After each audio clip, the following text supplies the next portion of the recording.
வானங்களையும் பூமியையும் கூப்பிடும் தேவன் எதற்காக கூப்பிடுகிறார்? தம்முடைய பரிசுத்தவான்களை தம்மிடத்திலே சேர்க்கும்படியாக. பலியினாலே என்னோடு உடன்படிக்கை செய்த என்னுடைய பரிசுத்தவான்கள் என்று சொல்கிறார். பலியினால் என்று சொல்லும்போது இயேசு கிறிஸ்து ஒரு நாளிலே தம்மையை பலியாக ஒப்பு கொடுத்தார். அந்த பலியை விசுவாசித்து அவரோடு உடன்படிக்கை செய்த மக்கள் ஏராளம் இந்த உலகத்தில் இருக்கிறாங்க.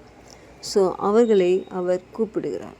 ஸோ பிரியமானவர்களே, ஆண்டவர் உங்களை கூப்பிட வேண்டும் என்று சொன்னால் நீங்களும் இயேசு கிறிஸ்துவின் சிலுவையின் பலியிலே உங்களை இணைத்து கொள்ளும்போது அந்த இரத்தம் உங்களுக்காக சிந்தப்பட்டது என்பதை நீங்கள் அறியும் போது, அவருக்கு உங்களை அர்ப்பணிக்கும் போது ஒரு நாள் வரும், அந்த உலகமெங்கிலும் கைவிடப்பட்ட மக்கள் இருப்பார்கள்.